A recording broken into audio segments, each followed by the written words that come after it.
जय श्री राम बच्चों, कैसे हैं आप सब। उम्मीद करता हूँ पढ़ाई चल रही है एक नंबर। और आज मैं लाया हूँ वो वीडियो जो इंडिया में कोई टीचर नहीं लाता है। आपको मिलेगा आज best of the best problems from hall and night on the topic theory of equations. ठीक है बच्चों, हम आज हॉल एंड नाइट के सवाल डिस्कस करेंगे। थ्योरी ऑफ इक्वेशंस है जो मुझे रिलेवेंट लगे जेई और ओलंपियाड आपके आईओक्यूएम सिलेबस के हिसाब से। ऑलराइट, अच्छे सवाल है, जरूरी नहीं है सारे टफ है, बट सब में ऐसे कॉन्सेप्ट्स है जो रिपीटेडली जेई में अपीयर होते हैं, रिपीटेडली आईओक्यूएम में अपीयर होते हैं। ठीक है, हमारा थ्योरी ऑफ इक्वेशंस में अब एक लास्ट टॉपिक बचता है, नंबर ऑफ रूट्स। उसके अलावा हमारा सब थ्योरी हो चुका है। तो नंबर ऑफ रूट्स जो है वो मैं ट्रिग्नोमेट्री के बाद ही कराऊंगा, नंबर ऑफ रूट्स और मिसलेनियस इक्वेशन। ठीक है, तो आप मान सकते हो ये लास्ट वीडियो है फिलहाल के लिए थ्योरी ऑफ इक्वेशंस पर। ऑलराइट, देखते हैं पहला सवाल। आपको एक इक्वेशन दी है और चाहे से रूट्स इक्वल है, तो ए बी सी की वैल्यू फाइंड आउट करनी है ना। आओ देखते हैं क्या सवाल बनता है। तो रूट्स अगर इक्वल है तो मुझे पता है डेल्टा जीरो होगा। डिस्क्रिमिनेंट कितना होता है, बी स्क्वायर माइनस 4ac। कितना बन जाएगा ये,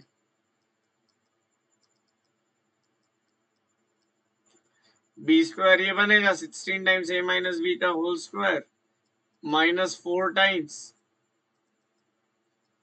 ए minus B plus C into A minus B minus सी। ये आपका क्या होना चाहिए, इक्वल टू 0 होना चाहिए।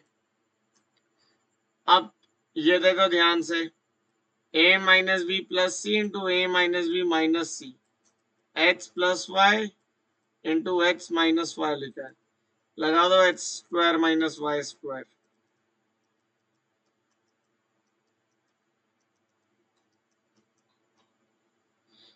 ठीक है, तो ऐसा कुछ बन जाएगा। तो तुम्हारा डिस्क्रिमिनेंट ये आ रहा है। अब ये चीज अगर 0 है तो तुम्हारा a is equal to B होना चाहिए और c बराबर 0 होना चाहिए, है ना। तभी सम ऑफ स्क्वायर 0 होगा। सम ऑफ स्क्वायर तब 0 होता है जब सारे नंबर 0 हो। तो a is equal to B, C equal to 0, सारे ऑप्शन सही होंगे, है ना। ये गलत है, ये गलत है। इसमें c 0 है बट a और b की बात नहीं है, तो बोल नहीं सकते कुछ, है ना। तो इस तरह से आपका ये पहला सवाल सॉल्व हो जाएगा, राइट। अच्छा, आवाज थोड़ी बैठी बैठी आएगी, है ना, अभी भी गला ठीक हुआ नहीं है।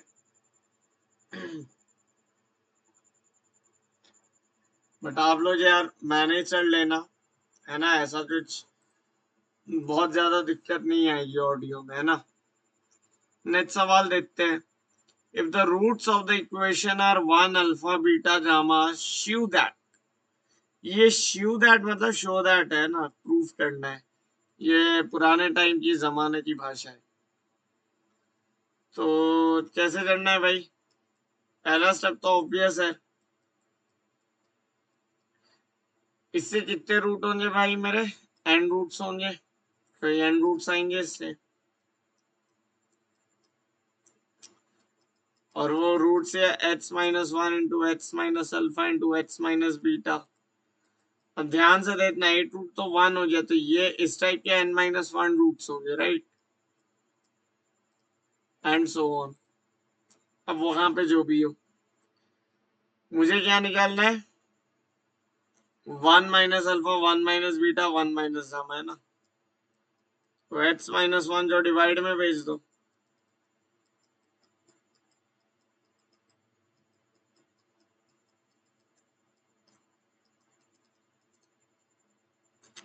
अब क्या बनेगा, ये डिवीजन बता रहे थे ना मैंने तुम्हें, ये क्या होता है, 1 प्लस एक्स स्क्वायर, कहाँ तक, X to the power n तक। ये कितना बन रहा है, फट्टर थ्योरम का सवाल है नॉर्मल, है ना, अपन ने इससे टफ टफ सवाल करे, तो बस ये स्टेप इम्पोर्टेंट है इसमें। अब तुम्हें पता है तुम्हें क्या करना है, HC जगह 1 रद्द हो जाए, HC जगह 1 रद्द हो गई, क्या बन गया 1 + 1 + 1 1, कितने n है, आंसर क्या बन जाएगा n बन जाएगा। फिर टफ था क्या ये सवाल, कुछ टफ था इस सवाल में, बताओ मुझे, बताओ यार तुम बताओ। अगर थ्योरी इतनी डीप में कर लो जितनी मैंने कराई है, किसी ने मेरी प्लेलिस्ट अगर पूरी कर रखी है, तो हॉल एंड नाइट और कोई भी टफ किताब तुम इजीली सॉल्व कर लोगे थ्योरी ऑफ इक्वेशंस में। इन डेप्थ थ्योरी दी गई है, इन डेप्थ थ्योरी। ये चीज मैं ट्रिग्नोमेट्री में नहीं बोलूंगा कि ट्रिग्नोमेट्री में थ्योरी का उतना काम नहीं होता है, ट्रिग्नोमेट्री में काम आता है प्रॉब्लम सॉल्विंग स्किल, वो थ्योरी नहीं है। उसमें मैं तुम्हें कुछ ऐसे एग्जाम्पल करा दूंगा जो तुम्हें रटे होने चाहिए, ठीक है, उसी बात बाद में करते हैं। फैक्टराइज करना है, किस टाइप की एक्सप्रेशन है मेरे दोस्त, साइक्लिक एक्सप्रेशन है, ध्यान से देखो।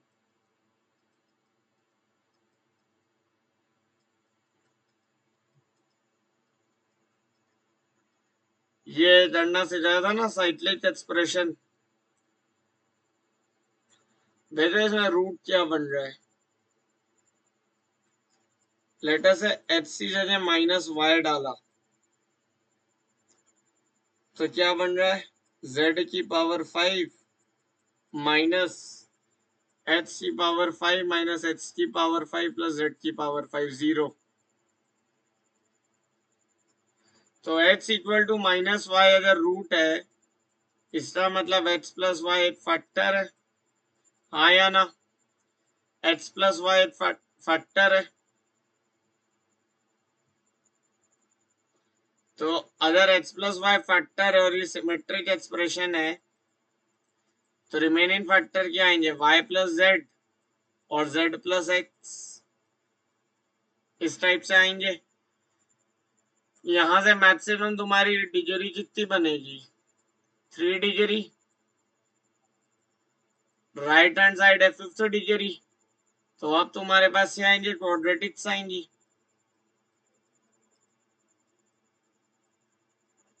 ठीक है। तो अब जब क्वाड्रेटिक आएगी तो लीडिंग कोएफिशिएंट 1 होना चाहिए, और दिख रहा है सारे कोएफिशिएंट 1 ही है, तो ये तो एज इट इज आ जाएगा। और this multiplied with the constant के कैसे निकालोगे, एक्स वाई जेड को 1 1 1 डाल दो, तो के की वैल्यू आ जाएगी, वो तुम्हें दिख जाएगा 5 आएगी। तो ये भी क्या हो गया, हेंस प्रूफ हुआ नहीं हुआ, पढ़ाया हुआ है ना, ये भी साइक्लिक एक्सप्रेशन का फैक्टराइजेशन सब पढ़ाया हुआ है, सब अपना कराया हुआ है, ऐसा कुछ नहीं है कॉन्सेप्ट जो नहीं छुआ है, तभी तो इतना टाइम लगा है कवर करने में। ABCD are the roots of this equation, find the value of। अच्छा ये चीज तो तुम्हें डायरेक्ट दिखनी चाहिए, अपन ने न्यूटन सम डिस्कस किया था। अच्छा किसी को समेशन नहीं पता तो वो बता देता हूँ, समेशन α⁴ मतलब वो पूछ रहा है α⁴ प्लस β⁴ प्लस γ⁴ प्लस δ⁴। समेशन मतलब सम, अब जो भी वेरिएबल है उनके ऊपर सम कर देना, यहाँ पे लिखा है समेशन A² BC, तो ये बनेगा A² BC plus A², variable change होगा BD, फिर A² CD, ठीक है। उसके बाद किससे साथ स्टार्ट करोगे, B से स्टार्ट करोगे, तो इस तरह से समेशन ओपन होता है, ठीक है। अब ये निकालना तो मैं आता ही है ना।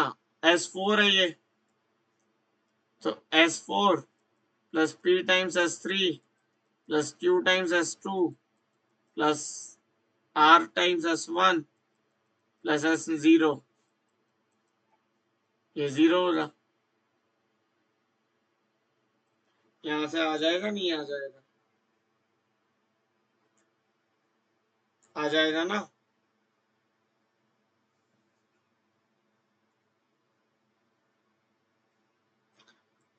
S3 S2 S1 S0, ये वैल्यूज चाहिए तुम्हें।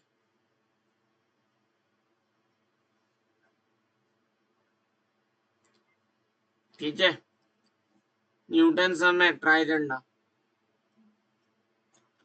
समेशन ए स्क्वायर बी सी ये निकालते हैं, इससे तुमने एक्सपैंड किया तो ए स्क्वायर बी सी आया, ए स्क्वायर बी डी आया, ए स्क्वायर सी डी भी आया, और जैसा टर्म बच रहा है नहीं।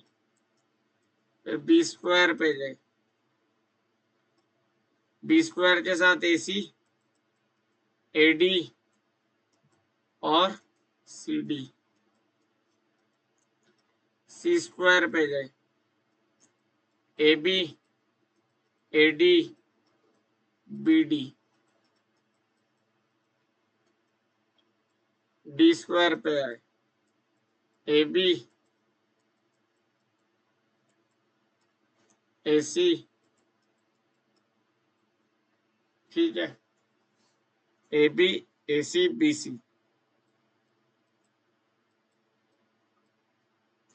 ठीक है, मानते हो ना? बस ये ओपन करना आ गया, तुम्हें फैक्टर्स बनाने हैं। देखो कैसे फैक्टराइज कर सकते हो। ये ए स्क्वायर बी डी और ये डी स्क्वायर ए बी लिखा है। अगर इस टाइप से फैक्टराइजेशन करें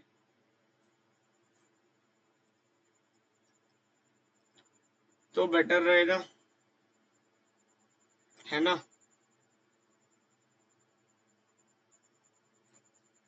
तो एक बार आएगा तुम्हारा ए बी सी, है ना। तो ए स्क्वायर बी सी,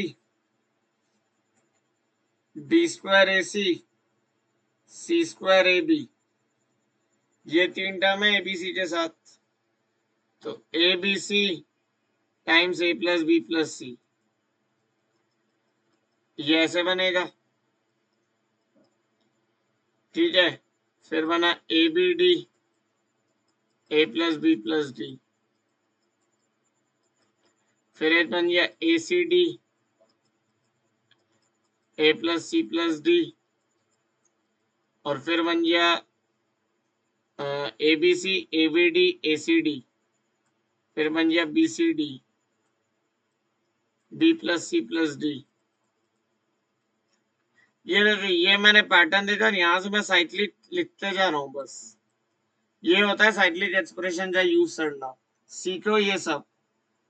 ठीक है, ये सब भी सिखाता नहीं है, वीडियो टीचर को देख देख के सीखो वो क्या कर रहा है।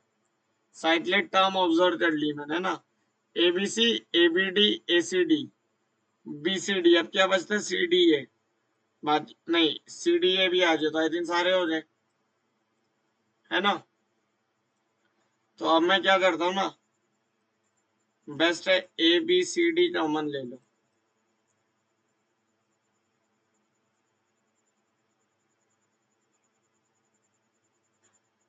कॉमन ले ली क्या? तो ये बन जाएगा A plus B plus C by D plus A plus B plus D by C plus A plus C plus D by B plus B plus C plus D by A. ऐसा बन जाएगा।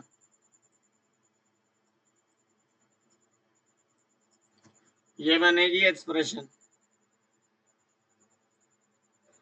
अब मेरे पास क्या है, a plus B plus C plus D की value है मेरे पास माइनस पी,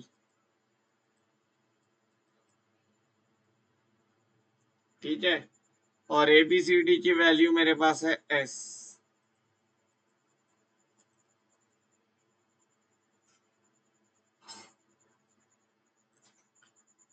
ठीक है, अच्छा लाइट गई है थोड़ी, तब आपको मेरी शक्ल जितना हो रही होगी बंद। जरा ध्यान देना, तो पीछे जो ये आत्मा वात्मा तो नहीं दिख रहे मेरे, देखे तो बताना।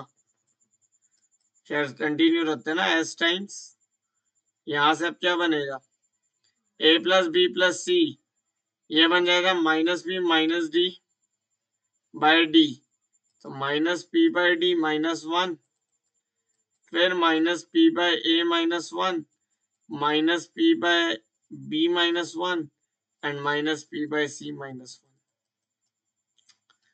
तो ओवरऑल ये कहानी क्या बन रही है, माइनस पी कॉमन ले लो, one by A plus one by B plus one by C plus one by D minus four. और ये वैल्यू अब मैं तुम पर छोड़ता हूँ, ये बिल्कुल मुंह जवानी निकाल लो, एलसीएम ले लो, sum of roots taken three at a time ऊपर बन रहा है और नीचे प्रोडक्ट ऑफ रूट्स एलसीएम बन रहा है। इससे ज्यादा मैं कुछ नहीं बताऊंगा। यहां तक मैंने तुम्हें बता दिया, यहां से ये सवाल तुम्हें खुद करना है, तभी पता चलेगा तुम्हें कितना आता है। ठीक है दोस्त, आत्मा वात्मा दिखी क्या मेरे पीछे, अब तो लाइट भी आ गई। खैर दिखी होती तो मैं बैठा हुआ नहीं होता अब तक, सही बात तो ये भी है। All right, let's move to the next problem. बहुत सारे प्रॉब्लम ले लिए यार, आलस आ रहा है कराने में। चलो let's not be lazy. Next problem देखो, a plus B plus C plus D is equal to zero, है ना। इस टाइप के आपको बहुत सवाल मिलेंगे, और एडवांस में ऐसा पी वाई क्यू भी आ चुका है।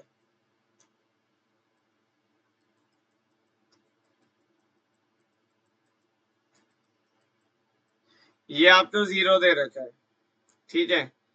तो अगर मैं ए बी सी डी को किसी इक्वेशन के रूट्स मान लूं, तो क्या मैं ऐसे लिख सकता हूं कि h to the power 4 minus A plus B plus C plus D, तो जीरो था, एच स्क्वायर आएगा नहीं, फिर क्या बनेगा, A B plus A C plus A D plus B C plus B D plus C D H minus A B C plus A B D plus B C D plus C D A. अरे यार, हाँ ये H square आएगा, ये H है, अब ठीक है, और plus A B C D. A B C D इस इक्वेशन के रूट्स होंगे अगर A plus B plus C plus D zero है, तो यहां से अपने पास क्या आ रहा है, x to the power 4 plus,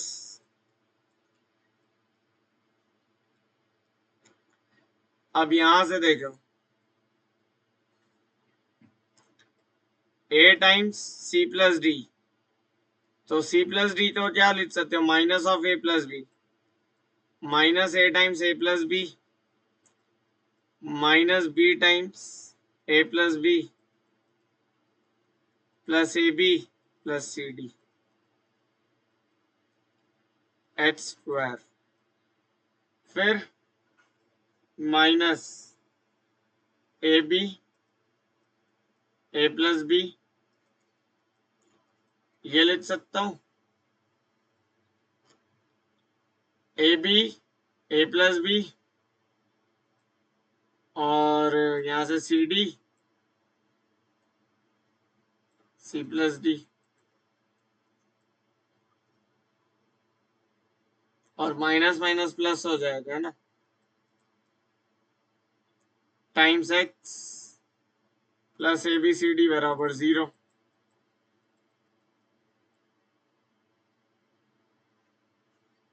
ठीक है, तो ये क्या बन रहा है, x⁴ प्लस, अब ये प्लस था, माइनस से बाहर आएगा, माइनस बाहर आएगा, अंदर क्या बचेगा,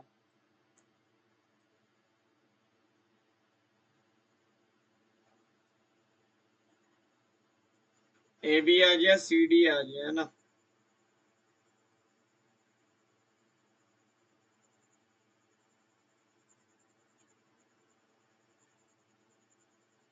यहां से बच रहा है A² plus B² minus AB plus CD, है ना, x² प्लस, ये क्या बन जाएगा, A प्लस B कॉमन ले लो जी,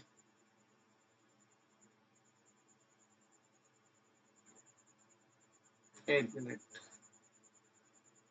यहाँ तो माइनस ही रहेगा, अभी तो अपन सिर्फ कॉमन लिए ना, अच्छा नहीं नहीं, हाँ अभी तो कॉमन लियो, देखो क्या करना, पूरे तो चाहे तुम ऐसे कर दिए, सिर्फ C प्लस डी तो डालो ना, C प्लस डी तो डाल दो, minus of A plus B,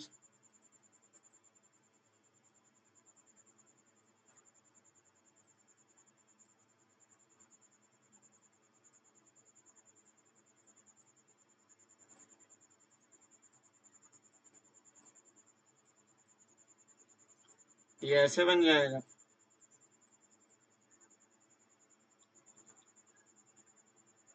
ठीक है। अब यहां से तुम्हारे पास, तुम्हें क्या करना है, S4 minus this times S3 plus this times S2, है ना, ये इक्वेशन है तुम्हारे पास, 0, S5 निकाल लो, S4 एलिमिनेट कर दो, S5 S3 और S2 के टर्म्स में देख लो आ रहा है या नहीं, ध्यान से देख लो यार, ये S3 लिखा है, ये S2 लिखा है, करना ट्राई और बताना यहाँ से हो रहा है या नहीं। जैसे ये इक्वेशन इस फॉर्म में आ गई, वहां से तुम न्यूटन सम लगा दो जैसे सिखा रखा है, सेम मेथड से 24 भी हो जाएगा, कोई मुश्किल नहीं है। 24 तो खैर आई थिंक बिना उसके भी हो जाएगा, या नहीं उसी के साथ होगा, है ना, ये S3 लिखा है, और तुम यहाँ से चाहो तो बीटास भी लगा सकते हो कॉमन ले लेके, है ना, बिना कोई प्रॉब्लम के, 24 तो और इजी है, ट्राई करना यहाँ से, ना हिंट दे दिया हूँ, अच्छे से एक्सप्लेन कर दिया हूँ। 14-15 से पहले ये करते हैं ना, 14-15 बहुत ज्यादा लेंथी कैलकुलेशन है, लास्ट में रखते हैं। Find the ratio of B to A in order that the equation this and this may have one root in common, two roots in common। ये काफी अच्छा सवाल है, इसमें एक अच्छा कॉन्सेप्ट यूज होता है, देखो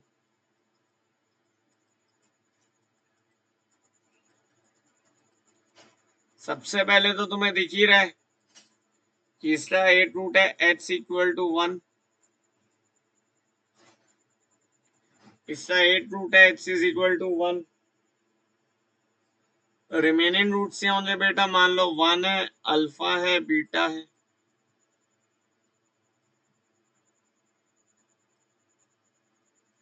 1 है, अल्फा है, बीटा है, ठीक है। अब अल्फा बीटा का भी देखते हैं ना, तो 1 प्लस अल्फा प्लस बीटा 2 होगा, and 1 into alpha into beta, ये 1 होगा, तो अल्फा प्लस बीटा 1 आएगा, और अल्फा बीटा भी 1 आएगा, तो यहां से अल्फा प्लस 1/अल्फा 1 है, तो अल्फा बीटा मतलब इमेजिनरी है क्योंकि डेल्टा लेस देन 0। अब मैंने तुम्हें बता रखा है कि इमेजिनरी रूट कॉन्जुगेट पेयर में आते हैं, ठीक है। मतलब अगर ये x plus iota Y type root है तो दूसरा रूट बेटा x माइनस आयोटा वाई होगा। तो अब तुम समझ रहे हो मैं कहानी किस तरफ ले जा रहा हूँ, किधर ले जा रहा हूँ। कहानी इधर ले जा रहा हूँ कि अगर वन कॉमन रूट है तो वो तो वन होगा। क्यों सर? क्योंकि वन अगर सिर्फ एक ही रूट कॉमन है तो वो इमेजिनरी नहीं हो सकता है, क्योंकि इमेजिनरी तो फिर दोनों कॉमन हो जाएंगे, क्योंकि एक इमेजिनरी के साथ दूसरा फ्री आता है बाय प्रॉपर्टी। हाँ ठीक है, थ्योरी ऑफ इक्वेशन में पढ़ा चुके हैं। तो जो कॉमन रूट अगर ओनली वन कॉमन रूट है तो वो तो वन होना चाहिए, इसका मतलब वन सेटिस्फाई करेगा। तो a प्लस बी प्लस ए 0, तो यहां से तुम्हारा b/a रेशियो क्या आ रहा है? -2। b बाय a बेटा -2 आ रहा है यहाँ से। बट लेट अस से टू कॉमन रूट्स है तो अल्फा और बीटा कॉमन रूट हो जाए। तो आप क्या करोगे? अल्फा प्लस बीटा कितना होना चाहिए मेरे दोस्त? -b/, ठीक है। और अल्फा प्लस बीटा की वैल्यू 1 है तो 1 बराबर -b/, तो यहाँ से b/a की वैल्यू आएगी -1। ठीक है, ये बढ़िया सवाल है। और इसी टाइप के सवाल से इंस्पायर्ड सवाल है IOQM में, ठीक है। IOQM में आया हुआ एक सवाल है इसी टाइप का, जो मैंने गणेशाया बैच से टेलीग्राम ग्रुप में दिया हुआ है। तो अगर आप चाहते हैं कि आपको डेली अच्छे प्रॉब्लम प्रैक्टिस के लिए मिलते रहे तो मैं कमेंट्स में ग्रुप की लिंक डाल दूंगा, मेक श्योर कीजिएगा वो ग्रुप को ज्वाइन कर ले।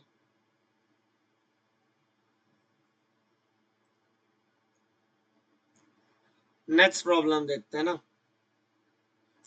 कैनॉट हैव इक्वल रूट्स, देखो है ना, इक्वल रूट्स में मैंने तुम्हें PhD करवाई थी वैसे। मल्टीप्लिसिटी याद आ रही है?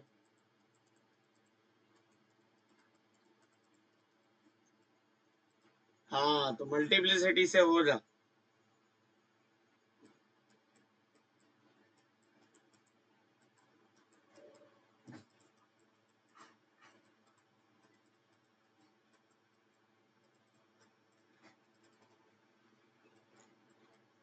n फैक्टोरियल, है ना, ये अगर नहीं पता तुम्हें तो इसे n फैक्टोरियल बोलते हैं। वैसे ये नोटेशन आजकल यूज कंप्यूटर साइंस से लिए होता है, मैथ्स में अपन n फैक्टोरियल ऐसे बनाते हैं। कंप्यूटर साइंस में क्या होता है, इसका मतलब होता है नॉट इक्वल टू, इसलिए वो लोग फैक्टोरियल ऐसे बनाते हैं। मतलब मैं भी CS1 हूँ तो हम लोग ऐसे बनाते हैं, ठीक है। All right, so let's start. इससे मैंने एक बार डिफ्रेंशिएट किया, याद आ रहा है मैं क्यों डिफ्रेंशिएशन की बात कर रहा हूँ? क्योंकि अगर एक रूट इक्वल है मतलब कुछ m टाइम्स आ रहा होगा, more than one times repeat हो रहा होगा, टू या एटलीस्ट टू टाइम्स, तो याद आ रहा है कि वो f' तो भी सेटिस्फाई करेगा। तो अगर एक इक्वल रूट है तो वो f' तो डेफिनेटली सेटिस्फाई करेगा, तो इससे f' निकाल लो।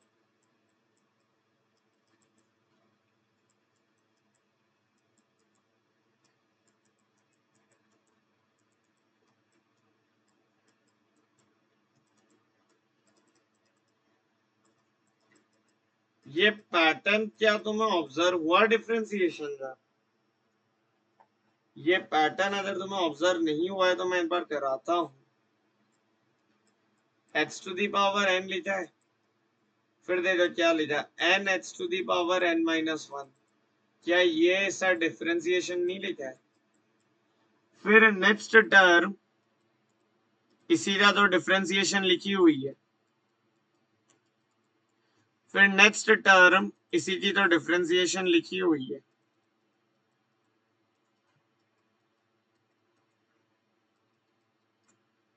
इस तरह से बढ़ रही है अपनी सीरीज, है ना, इसी तरह से बढ़ती जा रही है। और n फैक्टोरियल क्या होता है मेरे दोस्त? n फैक्टोरियल यही तो होता है, n-1 n-2 से लेकर 2 into 1, ये मेरा n फैक्टोरियल होता है। कोई दिक्कत है क्या किसी को इसमें? n फैक्टोरियल पढ़ा रखा है ना पहले ही बेसिक मैथ्स में। लेक्चर देखे मुझे तो सब समझ में आ रहा होगा, वरना हवा भी नहीं लग रही होगी। डिफरेंशिएशन भी पढ़ा रखा है। तो यार ये चीज अगर 0 है तो फिर h to the power n को भी 0 होना पड़ेगा। 0 अगर ये चीज मेरी कॉमन रूट है, लेट अस से इन दोनों इक्वेशन से कॉमन रूट है अल्फा, तो उसका मतलब वो कॉमन रूट की वैल्यू तो 0 ही हो सकती है, क्योंकि ये चीज तो 0 हो गई तो h to the power n 0, तो h की वैल्यू 0। बट h 0 क्या ये सेटिस्फाई हो रहा है? नहीं हो रहा है, तो ये अपन ने हेंस प्रूफ कर दिया।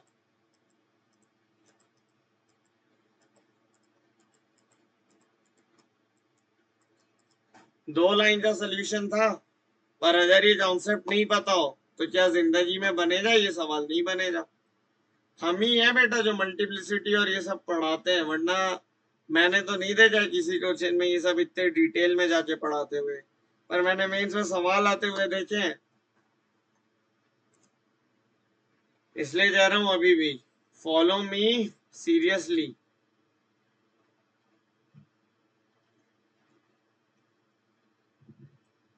इसी का नेक्स्ट पार्ट देखो, होमवर्क दे रहा हूं। 3 इक्वल रूट्स है, तो F X, F dash X, F double dash X equal to 0 simultaneously होंगे। ये तीनों तुम सॉल्व करोगे, इन तीनों के कॉमन रूट, तो तुम्हारे पास ये कंडीशन बनेगी। करा चुका हूं मैं पहले भी ऐसा सवाल, क्लासेस में देख लेना। मल्टीप्लिसिटी के एग्जांपल में इस टाइप का ले चुका हूं एक सवाल ऑलरेडी, ये सॉल्व करना है ना। इस टाइप का डिस्कस हो रहा है सवाल, इसलिए मैं इस पर टाइम नहीं लगा रहा हूँ। पहले अब ये वाला सवाल देते हैं, फिर ये वाला देते हैं, और 2-3 सवाल बचे ना, फटाफट से देख लेते हैं। तो ये क्या है? x and y are two real quantities connected by the equation this, then x lie between 3 to 6 and y between 1 to 10। समझा चुके हैं ये तो, है ना। x और y में एक बार क्वाड्रेटिक बना लो।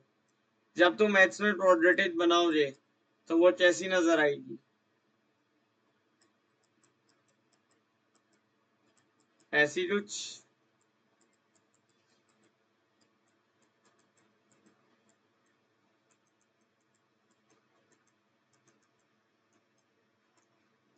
इसका डिस्क्रिमिनेंट बेटा तुम्हारा क्या होना चाहिए? ग्रेटर देन या इक्वल टू 0।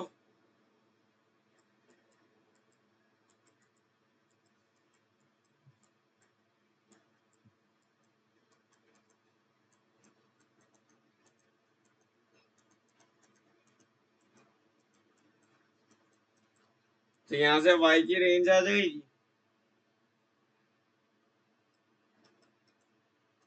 देखना ध्यान से।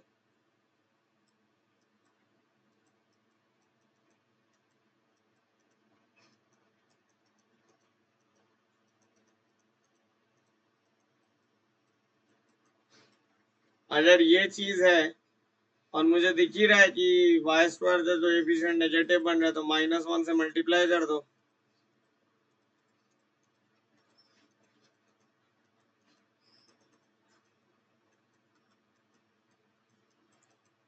आप सॉल्व कर लो, आप सॉल्व कर लो, यहां से सॉल्व कर लो। बिटवीन द रूट्स तुम्हारी वैल्यू आनी चाहिए। इस क्वाड्रेटिक के जो भी रूट्स आएंगे तो तुम दे दोगे 1 और 10, आई थिंक सेटिस्फाई करेंगे। 1 10 डालना, अगर y की जगह 1 डाला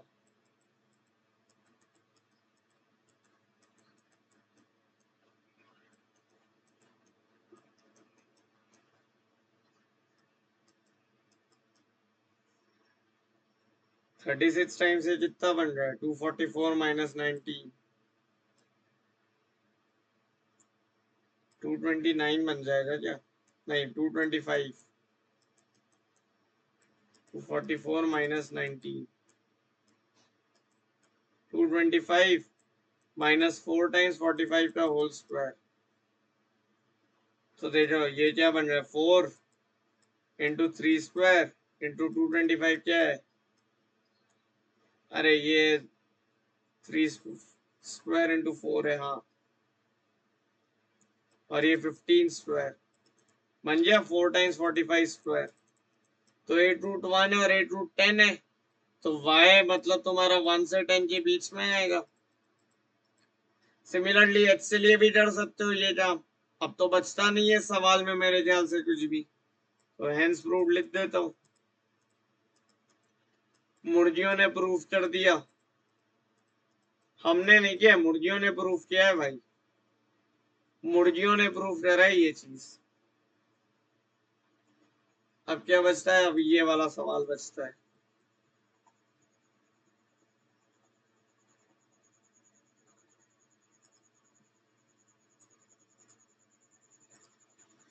हाँ भाई, ये सवाल जैसे होगा,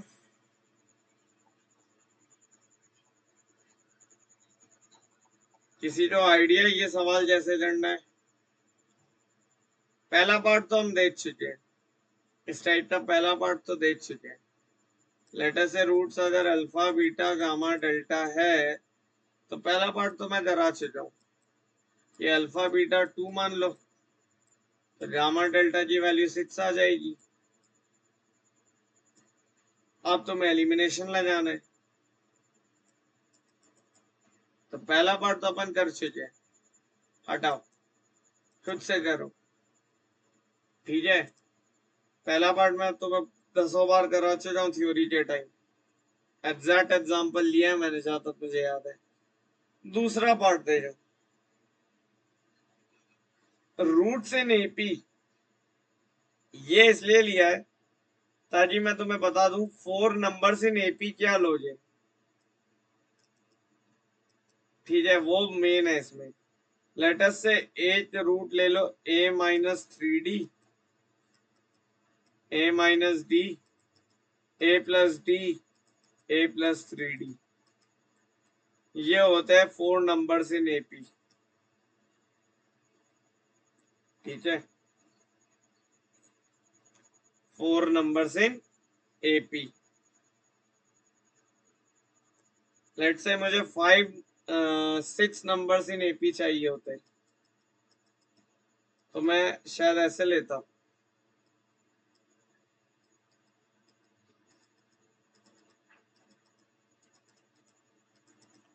ठीक है, पैटर्न दिख रहा है ना, ये बन जाते हैं। अब मैंने ऐसे क्यों लिया? देखो इन सबको ऐड करूंगा ना तो डिफरेंस चढ़ जाएगा, और लेट से जब 4 नंबर्स इन एपी लेने होते तो, सॉरी 5 नंबर्स इन एपी लेने होते तो क्या लेता मैं? 5 नंबर से लेके मैं ऐसे लेता, a-4d, a-2d, a, a+2d and a+4d, इस टाइप से लेता मैं 5 numbers in AP. 7 numbers in AP लेने होते मुझे मान लो, तो a-6d, a-4d, a-2d, a+2d, a plus. तो इसी ट्रिक क्या होती है मैं तुम्हें बताता हूँ। जब तुम्हें नंबर ऑफ टर्म्स जो है वो number of given terms odd होते ना, तो ए लिख लो, ठीक है, 8 टर्म तुम्हारी ए होगी। मान लो 7 है तो रिमेनिंग कितने हुए? 6 टर्म, तो 3 एपी के टर्म इधर लिख दो, 3 एपी के टर्म इधर लिख दो, 6-7 टर्म्स इन एपी आ गई।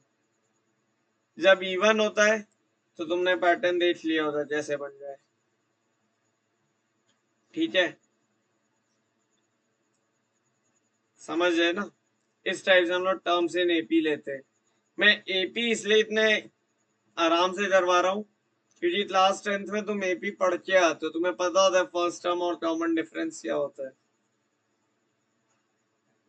तो रूट्स अगर अरिथमेटिकल प्रोग्रेशन में, तो लेटर से रूट्स अपन क्या लेंगे, ऐसे ले लो a-4d, 4 रूट आएंगे, तो 4 रूट इन अरिथमेटिकल प्रोग्रेशन तो ये हो जाए अपने।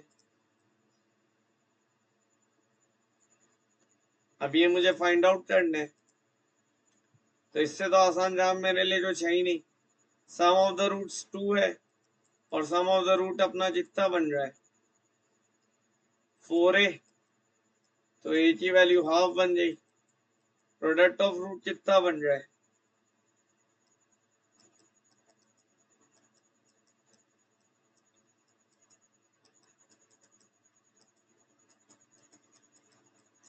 प्रोडक्ट ऑफ रूट इतना बन रहा है, ये कितना बन रहा है 40। a की वैल्यू कितनी है बच्चे, हाफ है।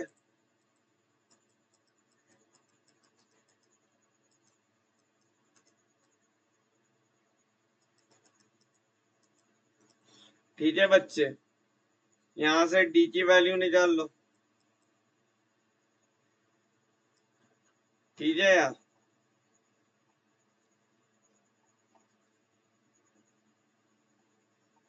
ठीक है मेरे दोस्त। अब अगर किसी को जिला शिकवा है कि उसे 14वां नहीं बनेगा, तो एक बार मैं फिर से बता देता हूँ 14वां। इसे यहाँ पे कट मार लो, यहाँ पे इस मार लो। ठीक है, दे जाओ। मान लेते रूट है अल्फा बीटा गामा डेल्टा। ठीक है मित्र, तो मानते हो मेरी बात, alpha beta gamma, alpha beta मान लो 2 है, पहले भी समझा चुका हूं। और अल्फा बीटा गामा डेल्टा, इसकी वैल्यू कितनी आ रही है, इसकी भी वैल्यू 2 ही आ रही है, 12 -2 आ रही है इनफैक्ट, -12/6 -2, तो गामा डेल्टा की वैल्यू आ गई बेटा -1। अब देखते हैं, अब मेरे पास और क्या इक्वेशंस आ रही है, alpha plus beta plus gamma plus delta 29/6 है। फिर मैंने लिखना तुम्हें सिखा दिया, अल्फा बीटा लिखोगे gamma delta, gamma beta alpha plus beta, sorry यहाँ पे तो 2 टाइम्स आता है, तो alpha times gamma plus delta, beta times gamma plus delta, alpha beta gamma delta. ये बनता है फैक्टराइजेशन, मैं समझाया था तुम्हें उस टाइम।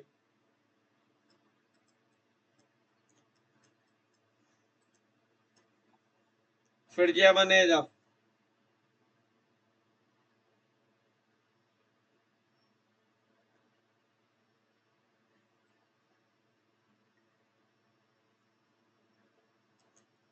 फिर ऐसा कुछ बनता था, ऐसा कुछ बनता था।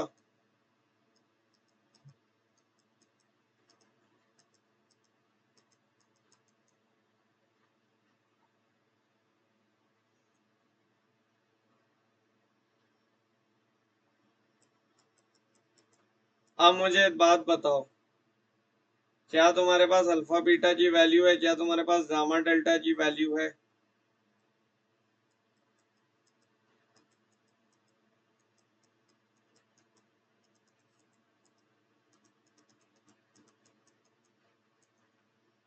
तो हमारे पास ये इक्वेशन आ गई एक, ये हमारे पास 2,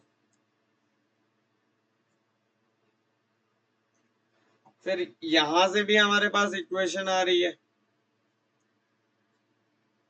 अब इसमें से मुझे अल्फा बीटा गामा डेल्टा की वैल्यू पता है, तो मैं सबसे पहले अल्फा प्लस बीटा निकाल लेता हूं। मैं एक तरफ से गामा प्लस डेल्टा निकाल लूंगा। अगर अल्फा प्लस बीटा और गामा प्लस डेल्टा की वैल्यूज आ गई और अल्फा बीटा गिवन है, गामा डेल्टा गिवन है, तो अल्फा बीटा गामा डेल्टा आ जाएगी। उम्मीद करता हूं समझ पा रहे हो मेरी बात। एज इक्वेशन ये लिखिए,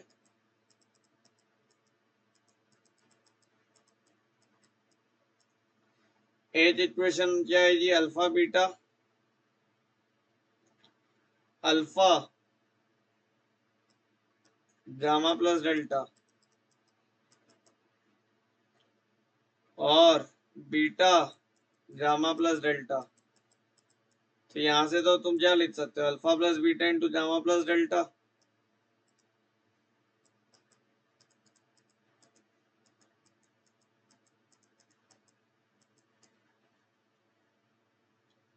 और alpha beta plus gamma delta, इसकी वैल्यू जितनी आएगी 1, तो ये बन जाएगा 34/6।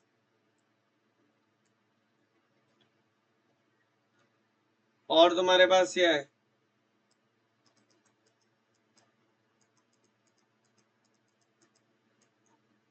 ये है 29/6।